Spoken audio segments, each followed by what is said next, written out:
معجزن کیا ہے۔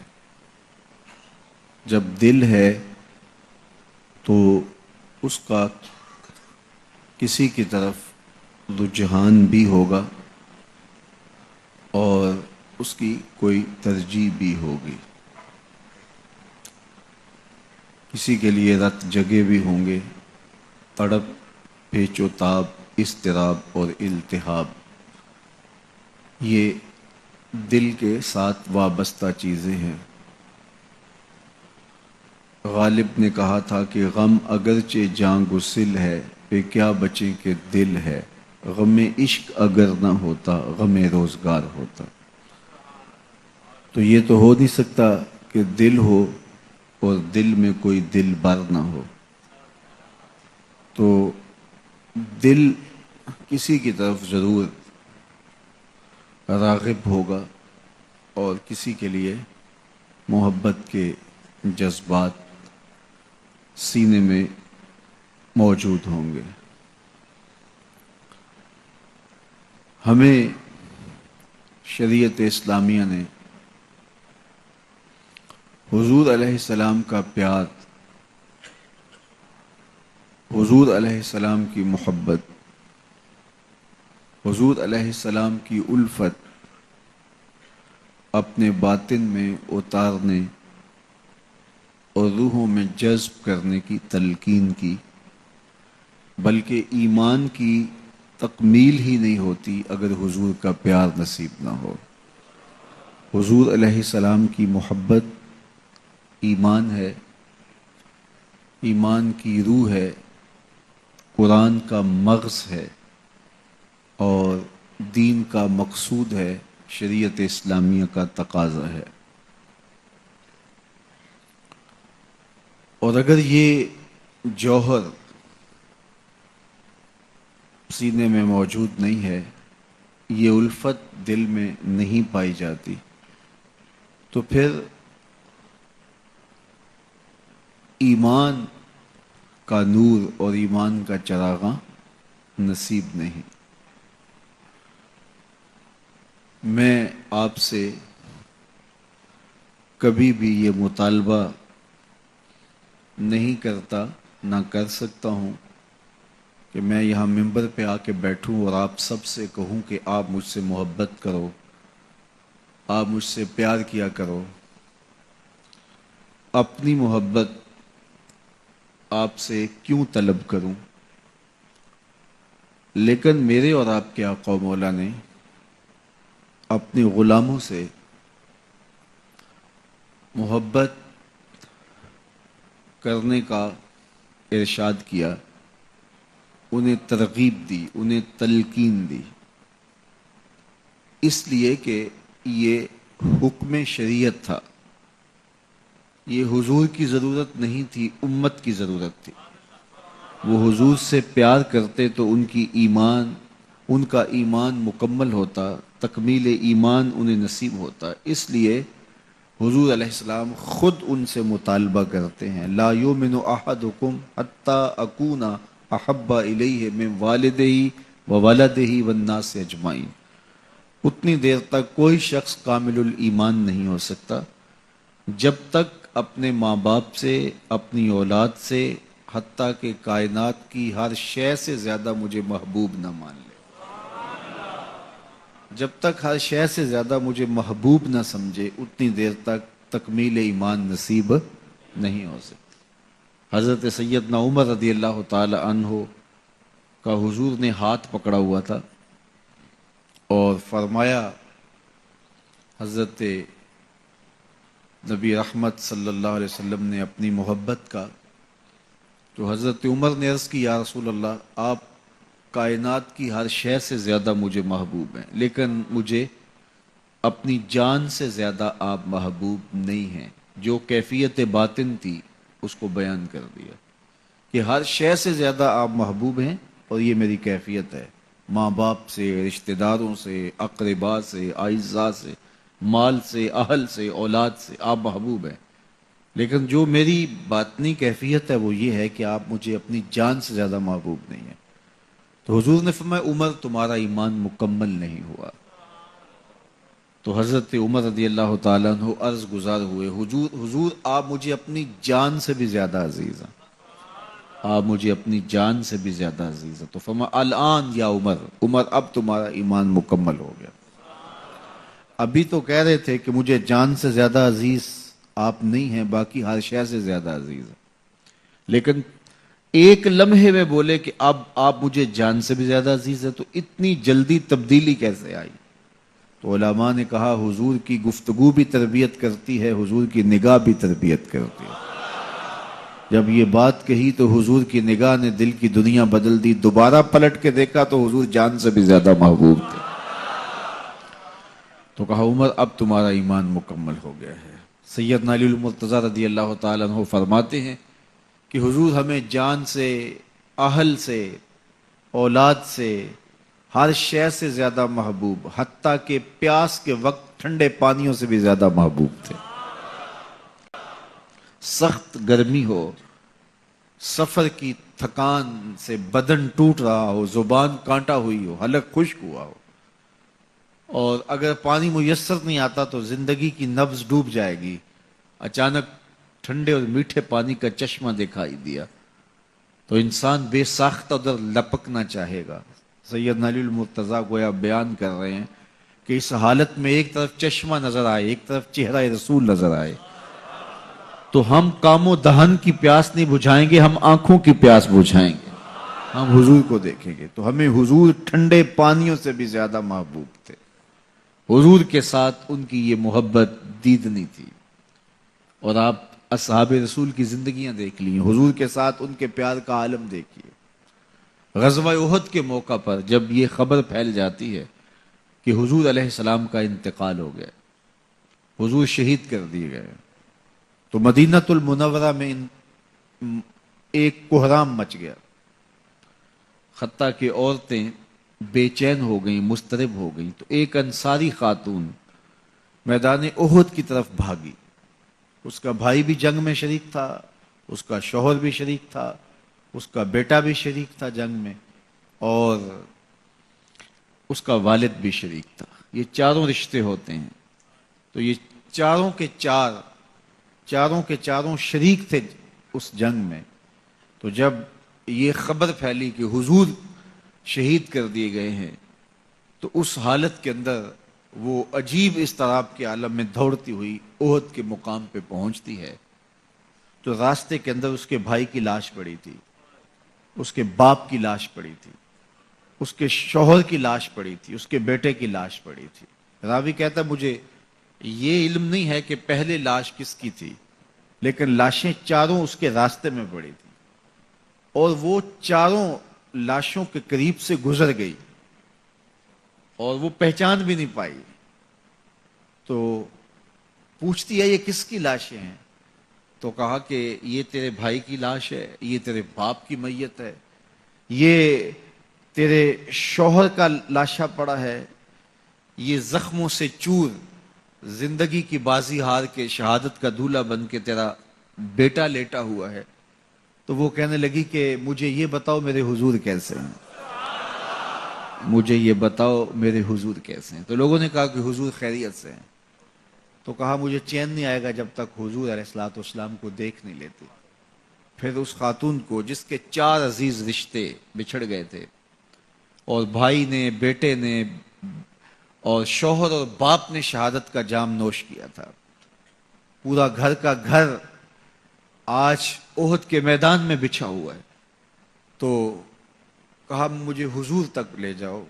تو آقا کریم علیہ الصلوۃ والسلام کے پاس جب اسے لے جایا گیا تو اس نے حضور کا دامن پکڑ لیا اور کہا کہ ہر مصیبت ہے جب آپ جو ہیں، جب آپ سلامت ہیں تو کوئی دکھ ہی نہیں ہے۔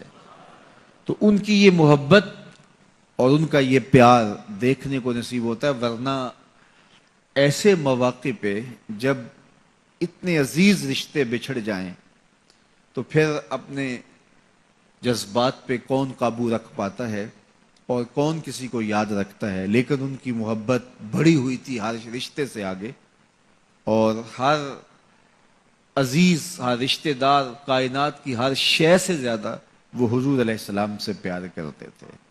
نہ انہیں مال کی غرض تھی، حضور حکم کرتے ہیں تو ابو بکر صدیق رضی اللہ تعالیٰ عنہ سارا مال حضور کے قدموں میں ڈھیر کر دیتے ہیں، اولادیں حضور کے راہوں میں، حضور کے رستوں میں قربان کر دیتے ہیں، اور ہر دکھ جھیل کر کے بھی حضور علیہ الصلوۃ والسلام کی خیریت انہیں مطلوب ہے، اس کے لیے جو بھی قربانی دینا پڑے وہ اس کے لیے اپنے آپ کو آمادہ پاتے ہیں۔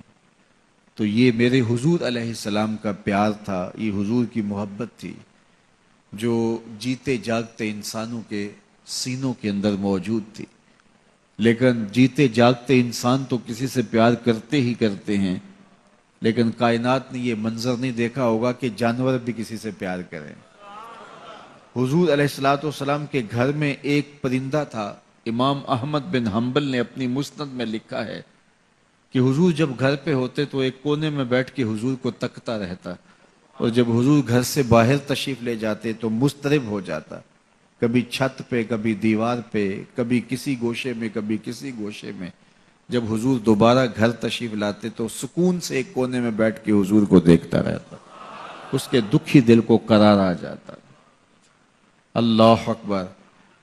کسی کی سنگ دلی کا ذکر کرنا ہو تو کہہ دیا جاتا ہے فلاں کے سینے میں دل نہیں پتھر رکھا ہے، لیکن کائنات میں بسنے والوں یہ منظر بھی زمانے نے دیکھا کہ پتھر بھی حضور سے پیار کرتے۔ احد پہاڑ کی چھاتی پہ حضور قدم رکھتے ہیں تو وہ خوشی سے جھوم اٹھتا ہے، تو آقا کریم فرماتے ہیں کہ احد ٹھہر جا، تو جانتا نہیں تیرے اوپر اللہ کا ایک نبی، ایک صدیق اور 2 شہید ہیں۔ فرمایا احد جبل یحبنا ونحبہ، احد ایک پہاڑ ہے جو ہم سے پیار کرتا ہے اور ہم اس سے پیار کرتے ہیں۔ تو پتھر ہو کے حضور سے پیار کرتا ہے، پتھر کے کلیجے میں حضور کی محبت ہے۔ آؤ میں تمہیں ایک انوکھا واقعہ سناؤں۔ کائنات میں ایسا کبھی بھی رقم نہیں ہوا ہوگا، ایسا واقعہ کبھی بھی رقم نہیں ہوا ہوگا کہ حضور منبر پہ تشریف فرما ہوئے، خطبہ ارشاد فرمانے لگے ہیں، تا حد نظر صحابہ بیٹھے ہیں، عقیدتوں کا ہجوم ہے، آنکھوں میں پیار لیے حضور علیہ الصلوۃ والسلام کے فرمائے جانے والے ایک ایک جملے کو سننے کے لیے بےتاب ہیں، سماعتیں بچھائے حضور کی خدمت میں حاضر ہیں۔ لیکن جو ہی حضور منبر پہ جلوہ فراز ہوتے ہیں، تشریف فرما ہوتے ہیں، تو ایک جانب سے کسی کے رونے کی آواز آنا شروع ہو جاتی ہے، اور رونے والا اتنے درد سے روتا ہے لگتا ہے اس کا کلیجہ پھٹ جائے گا، اتنے درد سے روتا ہے کہ لگتا ہے اس کے بدن کے پرزے اڑ جائیں گے۔ صحابہ دائیں بائیں دیکھتے ہیں لیکن رونے والا دکھائی نہیں دیتا۔ حدیث پاک میں آتا ہے کناکۃ الخلوج، جس طرح اونٹنی کا بچہ گم ہو جائے اور وہ اس کی جدائی میں چیختی ہے، روتی ہے، آہو بکا کرتی ہے، تو وہ رونے والا بھی اس طرح سے روتا ہے جیسے اونٹنی کا بچہ گم ہو گیا ہو اور وہ چیختی ہے۔ صحابہ دائیں بائیں دیکھتے ہیں، رونے والا دکھائی نہیں دیتا، لیکن اس کے رونے سے مسجد نبوی گونج رہی ہے، اور درد و کیف کی ایک عجیب کیفیت ہے اور ایک عجیب عالم ہے درد کا، اور صحابہ دائیں بائیں دیکھتے ہیں۔ فنزل النبی صلی اللہ علیہ وآلہ وسلم عن المنبر، حضور منبر سے نیچے اترے، ایک سمت چلے، کھجور کا ایک خشک تنا پڑا تھا، آج پہلی مرتبہ منبر بنا اور حضور منبر پہ تشریف فرما ہوئے، پہلے یہ خشک تنا پڑا رہتا اور حضور اس کے ساتھ ٹیک لگا کے واز کہتے۔ حضور کے لیے منبر بنا دیا گیا، تو جب منبر بنا تو حضور اس کے اوپر تشریف فرما ہوئے، تو یہ جدائی کا دکھ گوارا نہ کر سکا، اس نے بلک بلک کے بچوں کی طرح پھوٹ پھوٹ کے رونا شروع کر دیا۔ حضور علیہ الصلوۃ والسلام جب گئے تو اس کو اپنی باہوں میں لے لیا، آغوش رحمت میں سمیٹ لیا، اور شفقت برا ہاتھ اس کے اوپر مسلسل پھیرتے رہے۔ جس طرح بچھڑا ہوا بچہ ماں کی آغوش میں آ جائے تو اس کی گھگھی بن جاتی ہے، ہچکیاں بن جاتی ہیں، تو اس کی بھی ہچکیاں بند گئیں، اور میرے حضور تسلسل کے ساتھ اس کی پشت پر اپنا مبارک ہاتھ پھیرتے رہے حتیٰ کہ وہ خاموش ہوا۔ حضور پھر دوبارہ منبر پہ تشریف فرما ہوئے، تو صحابہ کی آنکھوں میں سوال تھا، یہ کیا ماجرا ہے؟ کبھی درخت بھی روئے ہیں، خشک تنے بھی کبھی چیخے مار مار کے سسکیاں لے لے کے روئے ہیں، کبھی ایسا منظر کائنات نے پہلے دیکھا نہیں، نہ ایسی کہانی کبھی سنی ہے کہ درخت بھی روئے ہوں۔ تو صحابہ کی آنکھوں میں سوال تھا اور وہ حضور سے پوچھنا چاہ رہے تھے کہ یہ ماجرا کیا ہوا، درخت رو رہا ہے؟ تو آقا کریم علیہ الصلوۃ والسلام ممبر پہ جلوہ فراز ہوئے اور اپنے اصحاب سے مخاطب ہو کے کہا لو لم افعل ھکذا لھن الی یوم القیامہ، لوگوں سن لو، اگر میں ممبر سے اتر کے اپنے عاشق کو یوں تسلی نہ دیتا یہ قیامت تک روتا ہی رہتا۔ تو درختوں کے کلیجے حضور علیہ الصلوۃ والسلام کی محبت میں دھڑک رہے ہیں۔ استن حنانا در ہجر رسول زار می نالت چو ارباب عقول۔ حضرت حسن بصری رضی اللہ تعالیٰ عنہ سیدنا علی المرتضی رضی اللہ تعالیٰ عنہ کے شاگرد تھے۔ جب یہ واقعہ بیان کرتے تو اپنے جذبات پہ قابو نہ رکھ پاتے، فرماتے ایک خشک تنا جس کے سینے میں دل نہیں رکھا ہوا وہ بھی حضور سے اتنا پیار کرتا ہے، ہمارے سینوں میں تو دل رکھے ہوئے، تو ہمیں حضور سے کتنا پیار کرنا چاہیے، ہمیں حضور سے کتنی محبت کرنی چاہیے۔ تو یہ بات ذہن میں رکھیے گا کہ حضور علیہ الصلوۃ والسلام صرف انسانوں کے محبوب نہیں ہیں، محبوب الخلائق ہیں۔ پوری کائنات حضور کی محبت میں تڑپ رہی ہے۔ ملا جامی علیہ رحمہ نے کہا تھا وصلی اللہ علی نور کہ زو شد نور ہا پیدا، زمین از حب او ساکن فلک در عشق او شیدا۔ کہا کہ درود ہوں کروڑوں مصطفیٰ جان رحمت سے، ساری کائنات ان کے نور کا ظہور ہے اور ساری کائنات میں اجالے ان کے چہرہ زیبا کی وجہ سے ہیں، اور ساری روشنیاں حضور کے دم سے کائنات میں پھیلی ہیں، اور ان کی محبت سے زمین ساکن ہے اور آسمان جو ہے ان کے عشق سے بے چین اور مضطرب ہے۔ زمین اس لیے ساکن ہے کہ زمین پر حضور کا مبارک روضہ ہے۔ اللہ اکبر، حضور کا مبارک روضہ ہے، اس لیے وہ چین اور قرار میں ہے حضور کی محبت میں کہ میری آغوش میں حضور ہے، اور آسمان مضطرب ہے، اس آسمان جو ہے بے چین ہے حضور علیہ السلام کے پیار میں۔ تو زمین میں بھی حضور کا پیار، آسمان کی چھاتی میں بھی حضور کا پیار، درختوں کے سینے میں بھی حضور کا پیار۔ اللہ اکبر۔ حضرت یعلا بن مرہ کی کہانی سنیے، فرماتے غزوے سے ہم واپس آ رہے تھے، راستے میں پڑاؤ ہوا تو حضور ایک درخت کے نیچے استراحت فرمانے کے لیے لیٹ گئے، اور میری ڈیوٹی یہ تھی کہ میں تلوار لے کے حضور کا پہرا دوں۔ میں کھڑا ہو گیا، باقی لوگ بھی سو گئے، تو میں نے ایک منظر دیکھا کہ دور صحرا میں ایک درخت تھا جو ہلنے لگا۔ تھوڑی دیر کے بعد وہ اپنی جڑوں سمیت باہر آیا اور اپنے آپ کو گھسیٹتا ہوا میرے برابر آ کے کھڑا نہیں ہو جاتا۔ یہ منظر میری آنکھیں دیکھ رہی ہیں، کوئی خواب نہیں تھا، حقیقت تھی۔ میں جاگتے ہوئے کھلی آنکھوں سے یہ منظر دیکھ رہا ہوں کہ دور سے وہ درخت اپنی شاخوں اور اپنی جڑوں کو گھسیٹتا ہوا میرے برابر آ کے کھڑا ہو جاتا ہے۔ تھوڑی دیر کے بعد وہ واپس وہاں جاتا ہے اور جہاں سے اکھڑا تھا وہاں جا کے دوبارہ نصب ہو جاتا ہے۔ میرے لیے بڑے اچنبے کی بات تھی، لیکن میرے پاس کوئی تھا ہی نہیں کہ جس سے میں بات کر سکوں۔ حضور تھے تو استراحت فرما رہے تھے اور میں حضور کے آرام میں خلل نہیں ڈالنا چاہتا تھا۔ خیر حضور بیدار ہوئے تو میں نے سلام عرض کرنے کے بعد جو پہلی بات کہی وہ یہی تھی، میں نے کہا حضور وہ جو سامنے درخت ہے تھوڑی دیر پہلے وہ اپنی جگہ سے اکھڑا تھا، شاخوں کے بل اپنے آپ کو گھسیٹتا ہوا یہاں پہنچا، پھر میرے برابر آ کے کھڑا ہو گیا، پھر تھوڑی دیر کے بعد واپس وہاں جا کے نصب ہو گیا۔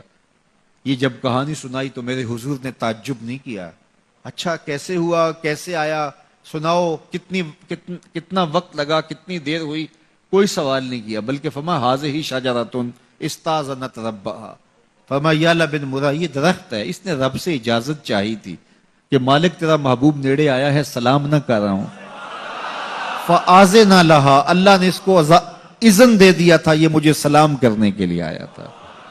درختوں کے کلیجے بھی تڑپتے ہیں کہ حضور کو سلام کیا جائے۔ وہ کہانی تو آپ نہیں بھول سکتے جب ایک آرابی نے کہا کہ حضور میں آپ کو نبی تب مانوں گا اگر وہ درخت آپ کی نبوت کی گواہی دے گا، آپ اگر اس کو بلائیں گے۔ تو میرے حضور فرماتے ہیں میں نے کیا بلانا، جا کے تو ہی کہہ دے تجھے اللہ کا رسول بلا رہا ہے۔ درخت اپنی پنڈلیوں کے بل اپنے آپ کو گھسیٹتا ہوا حضور علیہ السلام کی خدمت میں حاضر ہو جاتا ہے۔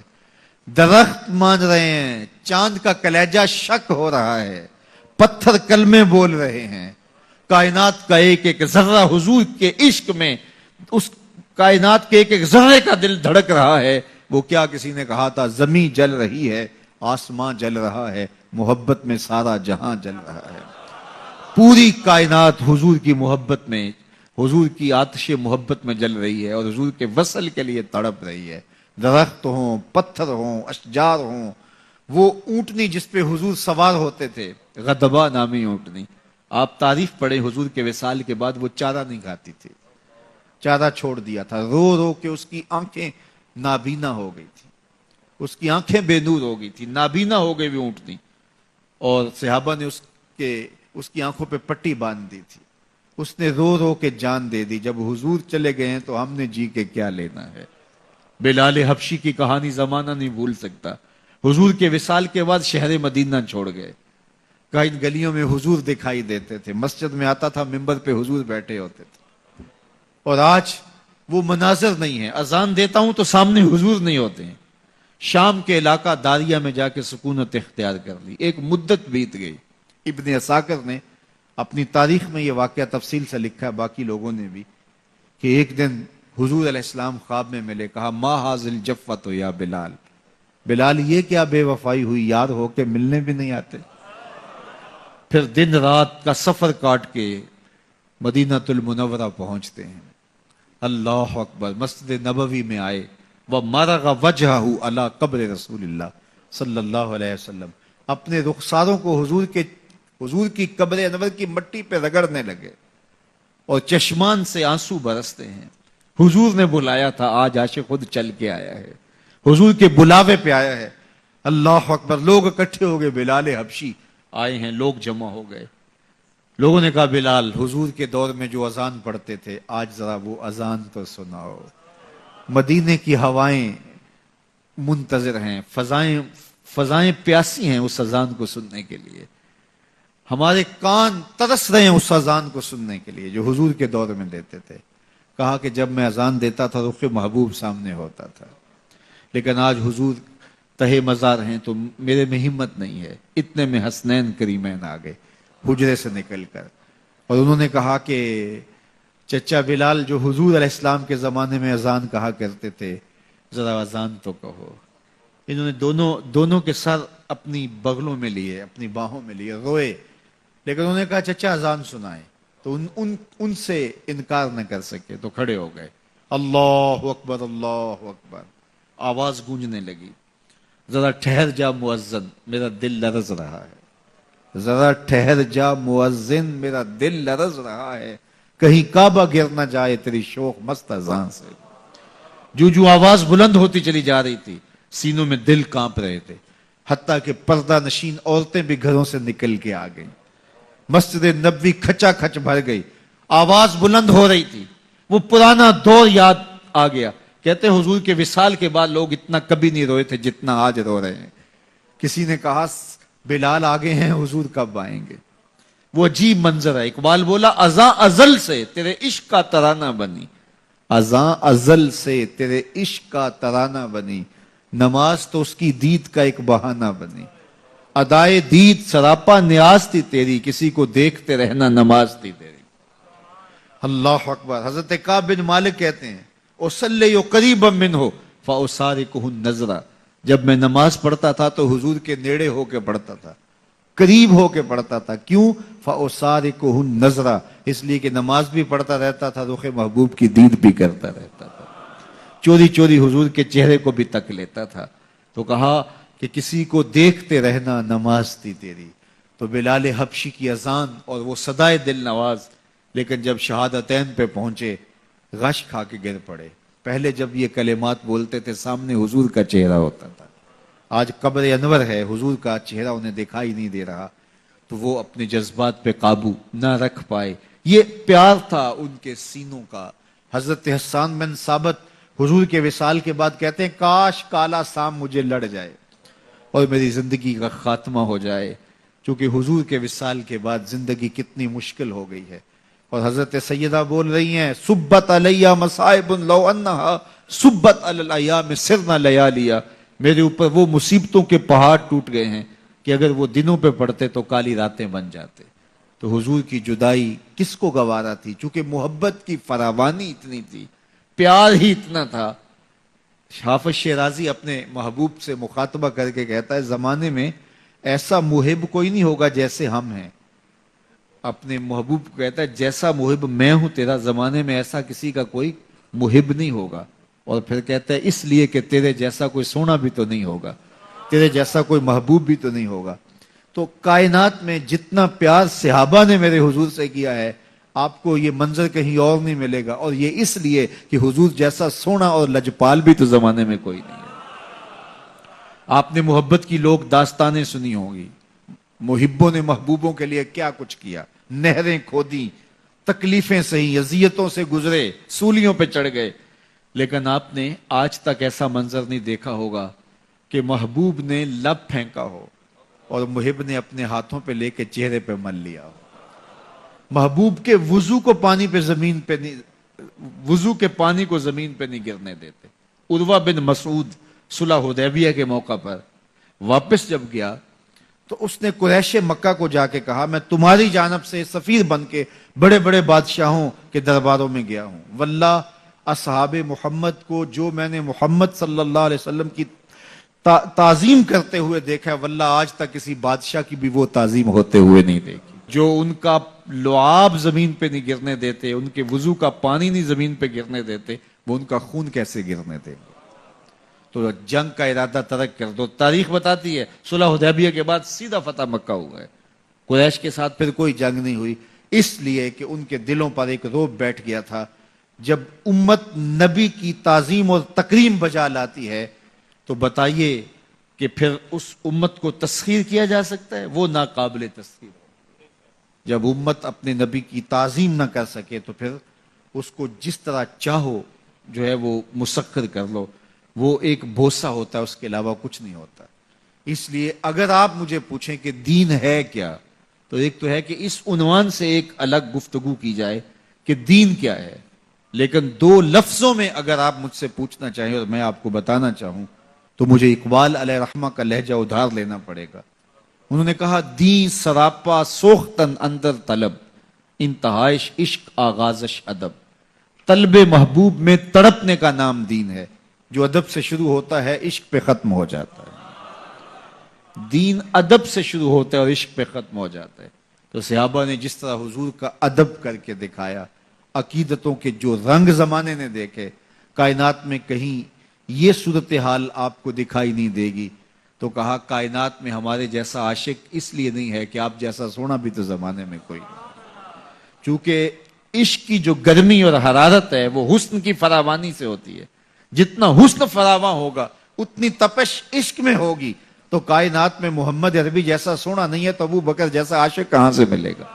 محمد عربی جیسا صاحب جمال کوئی نہیں ہے تو بلال جیسا عاشق رسول کہاں سے ملے گا؟ اس لیے جب حسن فراواں ہے تو پھر عشق بھی فراواں ہوگا۔ حسن کا عالم یہ ہے کل قمر لیلۃ البدر لم ارا قبلہ ولا بعدہ مثلہ۔ کیا پوچھتے ہو، 14ویں رات کا چمکتا ہوا چاند تھے میرے حضور۔ پھر بولے حضرت ابو ہریرہ نہیں حضور جیسا نہ پہلے دیکھا نہ بعد میں دیکھا۔ اور حسان بن ثابت بولے کیسے دیکھتے؟ کسی ماں نے جنم دیا ہوتا تو دیکھتے۔ خدا نے وہ سچائی پن دیتا ہے جدے وچ محمد نو ٹالیا سی، حسینہ جمیلاں دا منہ موڑ دیتا، محمد بنا کے قلم توڑ دیتا۔ ایسا پیکر تراشا، رخ کے آئینے میں مصور جڑا ہوا، رخ کے آئینے میں مصور جڑا ہوا، چہرے کی ہر لکیر پہ قرآن لکھا ہوا۔ وہ حسن دیا گیا، وصلی اللہ علی نور کزو شد نور ہا پیدا، زمین از حب او ساکن فلک از عشق او شیدا۔ دو چشم نرگسی نشرا، دو چشم نرگسی نشرا کے ما زاغل بصر خاند، دو زلف امبری نشرا کے واللیل اذا یغشا۔ اگر نام محمد را نہ یاورد شفیع آدم، نہ آدم یافتے توبہ، نہ نو از غر کے نجئی۔ تو وہ فراواں حسن اور وہ جمال جہاں تاب جس کے آگے کوئی حسن ٹھہر نہ سکے، وہ جمال کے جس کی تابانیاں اور جس کی تابشیں ایسی کہ نظر نہ چہرے پہ جم سکے، وہ حسن اگر اتنا فراواں ہے تو پھر عشق بھی اتنا فراواں ہوگا. اللہ اکبر. تو آئیے، جب وہ حسن اتنا فراواں ہے تو عشق بھی اتنا فراواں ہوگا. تو جب عشق فراواں ہوگا تو پھر جذبہ اطاعت بھی اس کے مطابق ہوگا. چونکہ محب اپنے محبوب کی اطاعت کرتا ہے، فرما برداری کرتا ہے. اور آپ یہ منظر یہاں دیکھیں گے، حضور کا حکم تو حکم رہا، صحابہ نے حضور کی منشا کو بھی سمجھا، حضور کی طبع اور حضور کے مزاج کو جانا، اور پھر اپنی زندگیاں کو اس طبع اور اس مزاج کی مطابقت میں ڈال دیا. حکم دیں اور وہ تعمیل نہ کرے، یہ تو کبھی نہیں ہوا. اللہ اکبر. لیکن میرے حضور کی منشا کیا ہے؟ صحابہ اتنے حساس ہو گئے تھے محبت میں، اس کو بھی سمجھتے تھے کہ منشائے حضور کیا ہے، منشائے رسول کیا ہے. مدینے کی گلی ہے اور میرے حضور کا گزر ہوتا ہے. ایک ایسا مکان بن رہا تھا جس طرز تعمیر کو حضور پسند نہیں کرتے تھے. گزرتے ہوئے حضور نے پوچھا یہ کس کا ہے؟ کہا فلاں انصاری صحابی کا. حضور نے کچھ نہیں کہا، گزر گئے. اس شخص نے اس انصاری صحابی سے ملاقات کی تو کہا کہ حضور گزرے تھے، تیرا مکان دیکھا تھا، چہرے پہ پسندیدگی کے، خوشی کے آثار نہیں دیکھے میں نے. تو اس نے کہا اچھا کہاں؟ اس نے کدال لیا اور مکان کو زمین کے برابر کر دیا. حضور گزرے، چند دن کے بعد دیکھا تو وہاں ملبہ پڑا ہوا تھا. تو اسے بلایا، کہا کہ میں دیکھا تیرا مکان اور آج یہ ملبہ پڑا، کیا ہوا؟ اس نے کہا حضور میں نے گرا دیا. فرمایا کیوں؟ کہا سنا تھا آپ کو پسند نہیں، سنا تھا آپ کو پسند نہیں. میں اور آپ سر کی چوٹی سے لے کر پاؤں تک دیکھوں، میرا کیا کیا حضور کو پسند نہیں. اپنے عقیقے سے لے کر ولیمے تک دیکھوں، میرا کیا کیا حضور کو پسند نہیں. نجی زندگی سے لے کے امور سیاست تک دیکھوں، گھریلو حالات سے لے کر کے اپنے طرز حیات تک دیکھوں، میرا کیا کیا حضور کو پسند نہیں ہے.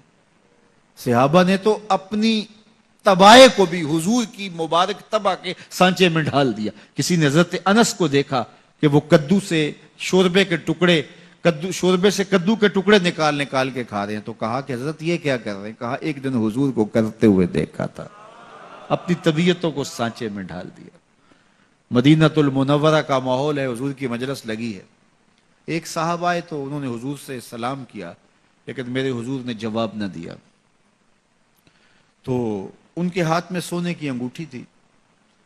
تو صحابہ کے بتانے سے اسے پتا چلا کہ حضور نے منع کیا ہوا ہے. تو اس نے آگے ہاتھ کرتے ہوئے کہا، انگوٹھی اتارتے ہوئے، کہ حضور اس وجہ سے ناراض ہیں. تو حضور نے اس انگوٹھی کو پکڑا اور ایسے پھینک دیا. ناراضگی کی وجہ تو ختم ہو گئی، بیٹھ گئے، مجلس چلتی رہی. جب اختتام مجلس کے بعد لوگ گھروں کو پلٹے، وہ بھی چلا، تو کسی نے کہا وہ انگوٹھی اٹھا لو، تم نہیں پہن سکتے، تمہاری بیوی تو پہن لے گی، اس کو بیچ کے کچھ رقم مل سکتی ہے، تمہارے لیے تو جائز نہیں ہے، لیکن اس سے فائدہ تو حاصل کیا جا سکتا ہے، قیمتی انگوٹھی ہے. تو صحابی نے کیا جواب دیا؟ سنیے، اگر ہم سمجھ لیں تو یہ ایک جملہ ہی ہماری پوری زندگی کو بدلنے کے لیے کافی ہے. انہوں نے کہا واللہ لا آخذہ وقد طرحہ رسول اللہ صلی اللہ علیہ وسلم، اللہ کی قسم میں اس انگوٹھی کو کبھی نہیں اٹھاؤں گا جس کو میرے حضور نے پھینک دیا ہے. میں اور آپ دیکھیں کیا کیا ہے جو حضور نے پھینک دیا ہو اور ہم اس کو رسم و رواج کے نام سے سینے لگا رہے ہوں. جی دور جدید کے تقاضے ہیں، کیا کریں؟ حالات کی مجبوریاں ہیں، کیا کریں؟ ہم دور جدید کے تقاضوں کے نام سے، ہم فیشن کے نام سے، ہم حالات کے تقاضوں کے نام سے کتنی ایسی چیزیں ہیں جن کو گلے لگاتے ہیں اور جس کو میرے حضور نے پھینک دیا. تو حالانکہ اس کے لیے جواز کا راستہ موجود تھا، پہننا جائز نہیں تھا، اس کو اٹھا کے گھر لے جاتا، اپنی بیوی کو ہدیہ کر دیتا، اس کو بیچ کے کوئی اور چیز خرید لیتا، سنبھال کے رکھتا، کسی آڑے وقت میں وہ سونا کام آ جاتا. لیکن اس نے کہا اللہ کی قسم میں اس کو کبھی نہیں اٹھاؤں گا جس کو میرے حضور نے پھینک دیا ہے. جس کو میرے حضور پھینک دے میں اس کو کیسے اٹھاؤں؟ تو آؤ اپنی زندگیوں میں جھانک کر کے دیکھیں، محبت خالی دعوے کا نام نہیں، محبت دلیل مانگتی ہے. ہم نے تو عشق کے بارے میں یہ پڑھا ہے، العشق نارن یحرک ما سوی الحبیب، عشق ایک ایسی آگ ہے جو محبوب کے علاوہ ہر شے کو جلا دیتی ہے. کوئی خواہش بھی نہیں رہتی، کوئی تمنا بھی نہیں رہتی، اپنا آپ بھی نہیں رہتا. محبت ہی تو ہے جس میں نہیں ہوتا، تو ہی تو ہوتا ہے. تیرے ہندیاں سندیاں محبوبہ، میں کافر ہوا جے میں ہوا. اپنے آپ کی تو نفی ہے. یہاں میرے فیشن بھی چل رہے ہیں، محبوب کی مخالفت بھی چل رہی ہے، اور میں کہوں کہ مجھ سے بڑا زمانے میں عاشق رسول نہیں ہے، تو یہ سوالیہ نشان ہے میرے عشق پہ۔ آؤ اپنی طرز زندگی پہ غور کریں، اپنے انداز حیات کے اوپر غور کریں، ہم کھڑے کہاں ہیں، ہمارا عشق ہم سے کس چیز کا متقاضی ہے۔ محمد دی زیارت محمد دے رنگ وچ، اے ٹھگ بازیاں جانے پیارا محمد صلی اللہ علیہ وسلم۔ تو آئیے ان کی محبت کے سانچے میں ڈھل جائیں۔ یاری لا تو پاک نبی سنگ اے پر پوری یاری، پھر درود قبول ہے تیرا لکھ نہ لو ایک واری۔